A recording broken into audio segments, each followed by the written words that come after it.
ಮಾಡ್ಬೋದಲ್ವಾ ಮಾವ? ಮಾಡ್ತೀನಿ. ಇಷ್ಟು ದಿನ ನನ್ನ ಕೈಯಿಂದ ಎಲ್ಲ ಕೆಲಸ ಮಾಡಿಸ್ಕೊಂಡ್ಯಾ, ಇನ್ನು ಮುಂದೆ ಇದೆ ಮಾರಿ ಹಬ್ಬ. ಏನ್ ಮಾಡ್ಲಿ ಸೊಸೆ ಮುದ್ದು, ನಾನು ನೋಡ್ಕೊಂಡೇ ಕೆಲಸ ಮಾಡ್ತಿದ್ದೆ. ಅಯ್ಯಪ್ಪ, ಕಾಲ್ ಜಾರಿ ವಯಸ್ಸಾಯ್ತು ನೋಡು, ಕೆಳಗೆ ಬಿದ್ದು ಬಿಟ್ಟೆ. ಅಯ್ಯಪ್ಪ, ಇನ್ನು ಅಷ್ಟೊಂದು ಕೆಲಸ ಬಾಕಿ ಇದೆಯಲ್ಲಪ್ಪ. ಹಿಂಗ್ ಸೊಂಟ ಮುರ್ಕೊಂಡು ಹೆಂಗ್ ಮಾಡ್ಲಿ ಎಲ್ಲ ಕೆಲಸನೂ? ಪರವಾಗಿಲ್ಲ ಅಂಕಲ್, ನೀವು ಯಾವ ಕೆಲಸನೂ ಮಾಡೋದು ಬೇಡ. ಕೆಲಸನೆಲ್ಲ ನಾನು ಮಾಡ್ಕೋತೀನಿ, ನೀವು ರೆಸ್ಟ್ ಮಾಡಿ. ಇರಿ, ಪೇನ್ ಕಿಲ್ಲರ್ ಸ್ಪ್ರೇ ತರ್ತೀನಿ.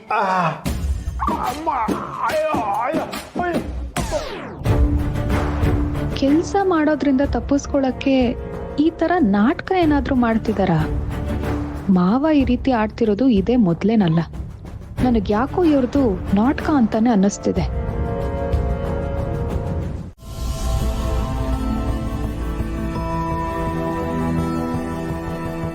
ಯಾವ ತಪ್ಪು ಮಾಡದೆ ಮಾಧವ್ ಅವರು ಮತ್ತೆ ಅವ್ರ ಕುಟುಂಬದವರು ಇಷ್ಟು ದಿನ ನೋವು ಅನುಭವಿಸಿದ್ ಸಾಕು. ಈಗ ಅದು ನನ್ನ ಮನೆ, ನನ್ನ ಮನೇನ, ನನ್ನ ಮನೆಯವ್ರನ್ನ ಕಾಪಾಡ್ಕೊಳ್ಳೋ ಅಂಥ ಶಕ್ತಿನ, ಚೈತನ್ಯನ ನನಗೆ ಕೊಡು ಭಗವಂತ. ಶಾರ್ವರಿನ ಬದಲಾಯಿಸೋಣ ಅನ್ಕೊಂಡೆ. ಮನುಷ್ಯತ್ವ ಇರೋ ಮನ್ಸನ್ನಾದ್ರೆ ಬದಲಾಯಿಸ್ಬೋದು, ಆದರೆ ಒಂದು ಜೀವನ ತೆಗೆಯೋ ಅಷ್ಟು ಕ್ರೂರಿಯಾದ ಅವಳನ್ನ ಬದಲಾಯಿಸೋದು ಅಸಾಧ್ಯ ಅನ್ನೋದು ಗೊತ್ತಾಯ್ತು. ಅವಳಿಗೆ ಶಿಕ್ಷೆ ಆಗಲೇಬೇಕು. ಮನೆಯವ್ರು ಎಲ್ಲರೂ ದೇವತೆ ಅಂತ ನಂಬಿರೋ ಅವಳ ಮುಖವಾಡನ ಎಲ್ಲರೂ ಮುಂದೆ ಕಳಚಿ ಅವಳ ನಿಜವಾದ ಬಣ್ಣನ ಬಯಲು ಮಾಡಬೇಕು.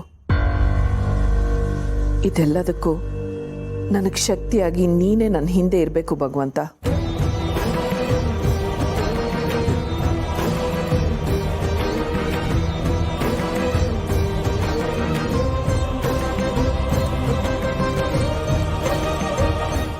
ಮಾವ, ತರಕಾರಿ ತರಕ್ಕೆ ನೀವ್ ಹೋಗ್ತೀರಾ? ನಿಮಗ್ ಸೊಂಟ ನೋವಿದೆ ಅಲ್ವಾ? ಇದೆಯಮ್ಮ, ವಿಪರೀತ ಸೊಂಟ ನೋವು ಇದೆಯಮ್ಮ. ಆದ್ರೆ ಏನ್ ಮಾಡ್ಲಿ, ಒಂದು ಹೆಣ್ಣು ಮಗು ಈ ಬಿಸಿಲಲ್ಲಿ ಮಾರ್ಕೆಟ್ ಒಳಗೂ ನಡ್ಕೊಂಡು ಹೋಗಿ ತರಕಾರಿ ತರ್ತೀನಿ ಅಂದಾಗ ಅಮ್ಮ ನನ್ನ ಮನಸ್ಸು ಒಪ್ಲಿಲ್ಲಮ್ಮ. ತೆವಳ್ಕೊಂಡಾದ್ರೂ ಸರಿ, ಅಂಬೆಗಾಲಿಟ್ಕೊಂಡಾದ್ರೂ ಸರಿ, ಉರುಳ್ಕೊಂಡಾದ್ರೂ ಸರಿ, ನಾನೇ ಮಾರ್ಕೆಟ್ ಹೋಗಿ ತರಕಾರಿ ತರ್ತೀನಿ ಅಂತ ಹೇಳಿದ್ನಮ್ಮ. ಬೇಡ ಅಂಕಲ್, ನೀವೇನು ಹೋಗೋದು ಬೇಡ. ಮೊದಲೇ ಕೂರಕ್ಕೂ ಆಗಲ್ಲ, ನಿಲ್ಲಕ್ಕೂ ಆಗಲ್ಲ, ನೋವು ಅಂತ ಹೇಳ್ತಾ ಇದ್ದೀರಾ. ಅಂಥದ್ರಲ್ಲಿ ತರಕಾರಿನೆಲ್ಲ ಹೇಗೆ ಹೊತ್ಕೊಂಡ್ಬರ್ತೀರಾ? ನಾನೇ ಹೋಗಿ ತರ್ತೀನಿ, ನೀವು ರೆಸ್ಟ್ ಮಾಡಿ. ಸಂಧ್ಯಾ, ಬರ್ತೀನಿ.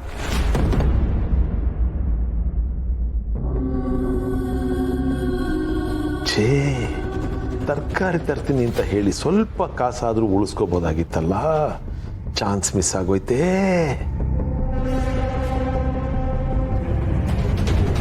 ಮುದ್ದು, ಏನಮ್ಮ ಯೋಚನೆ ಮಾಡ್ತಾ ಇದೀಯಾ ಅಮ್ಮ? ಸಿಕ್ಕಾಪಟ್ಟೆ ಯೋಚನೆ ಮಾಡಿ ತಲೆನ ಹಾಳು ಮಾಡ್ಕೋಬೇಡಮ್ಮ. ತಲೆ ಇರೋದು ಒಳ್ಳೇದನ್ನ ಯೋಚನೆ ಮಾಡಿ ಉಪಯೋಗಿಸಕ್ಕೆ, ಬೇಡದೆ ಇರೋ ವಿಚಾರಗಳನ್ನ ಯೋಚನೆ ಮಾಡಿ ಹಾಳು ಮಾಡ್ಕೊಳಕ್ಕಲ್ಲ. ಮುದ್ದು, ಇದ್ದಕ್ಕಿದ್ದ ಹಾಗೆ ಕಾಲ್ ಜಾರ್ ಬಿದ್ದಿದ್ದಕ್ಕೆ ಹೊಟ್ಟೆ ಸಿಕ್ಕಾಪಟ್ಟೆ ಹಸಿತಾ ಇದೆ ಅಮ್ಮ. ತಿನ್ನಕ್ಕೇನಾದ್ರೂ ಕೊಡು ಅಮ್ಮ. ನೀನ್ ತಿನ್ನಕ್ಕೇನಾದ್ರೂ ಕೊಡೋದ್ರವರೆಗೂ ಆರೆಂಜ್ ಜ್ಯೂಸ್ ಇದ್ರೆ ಮಾಡ್ಕೊಡಮ್ಮ. ಆರೆಂಜ್ ಜ್ಯೂಸ್ ಕುಡಿದ್ರೆ ಸೊಂಟಕ್ಕೆ ವಿಪರೀತ ಒಳ್ಳೇದು ಅಂತ ಎಲ್ಲೋ ವಾಟ್ಸಪ್ಪಲ್ಲಿ ಓದಿದ್ ನೆನಪು. ಅಯ್ಯಮ್ಮ, ಆಗ್ತಾ ಇಲ್ಲ ನನಗೆ ಸೊಂಟ ನೋವು. ಆಯ್ತು, ಕೂಗಾಡ್ಬೇಡಿ, ಜ್ಯೂಸ್ ತಾನೆ ಮಾಡ್ಕೊಡ್ತೀನಿ. ಬೇಗ ಬಾಮ್ಮ, ಬೇಗ ಬಾಮ್ಮ. ಅಯ್ಯಮ್ಮ, ಅದೇನು ಸರಿ ಅವಿ. ಪುಣ್ಯ ಕಾರ್ಯಗಳಿಗೆ ಉಪಯೋಗಿಸುವಂತ ನಮ್ಮ ದುಡ್ಡು ನಮ್ಮ ಹೆಸರಲ್ಲಿ ಬರ್ದಿಲ್ದಿರೋದು.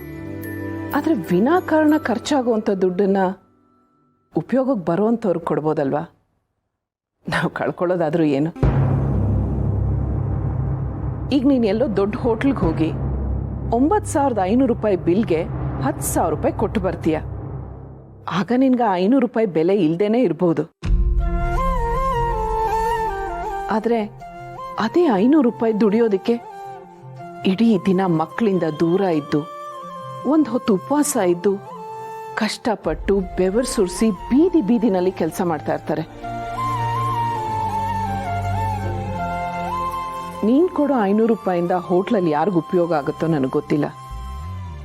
ಆದರೆ ಅದೇ 500 ರೂಪಾಯಿನ ಹಶುವಿನಿಂದ ಒದ್ದಾಡ್ತಾ ಇರೋರಿಗೆ ಕೊಟ್ಟರೆ ಒಂದು ಇಡೀ ಸಂಸಾರ ಊಟ ಮಾಡುತ್ತೆ. ಯೋಚನೆ ಮಾಡು.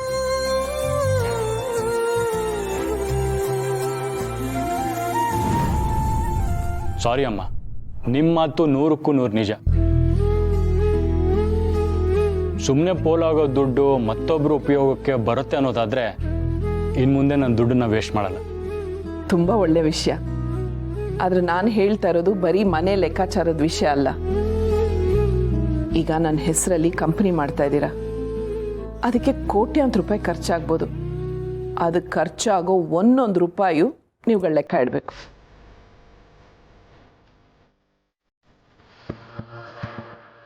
ಅನಾವಶ್ಯಕವಾಗಿ ನೀವು ಕಷ್ಟಪಟ್ಟು ದುಡ್ದಿರೋ ದುಡ್ಡು ವ್ಯರ್ಥ ಆಗಬಾರ್ದು. ನೀವು ಹಾಗೆ ಮಾಡಿದ್ರೆ ಆ ಕಂಪ್ನಿಗೆ ನನ್ನ ಹೆಸರು ಇಡೋದ್ರಲ್ಲಿ ಒಂದು ಅರ್ಥ ಇದೆ, ನನಗೂ ಖುಷಿ ಆಗುತ್ತೆ. ವೆರಿ ಗುಡ್ ತುಳಸಿ ಅವರೇ. ನಿಮ್ಮ ಹೆಸರಲ್ಲಿ ಕಂಪನಿ ಕಟ್ತಾ ಇದ್ದೀವಿ. ಆ ಕಂಪನಿ ಕಟ್ಟೋದ್ರಲ್ಲಿ ನಾವು ಕಟ್ಟುನಿಟ್ಟಾಗಿರ್ತೀವಿ. ಇನ್ನು ಮುಂದೆ 1 ರೂಪಾಯಿನೂ ವ್ಯರ್ಥ ಆಗದಿರೋ ಥರ ಗಮನ ವಹಿಸ್ತೀವಿ.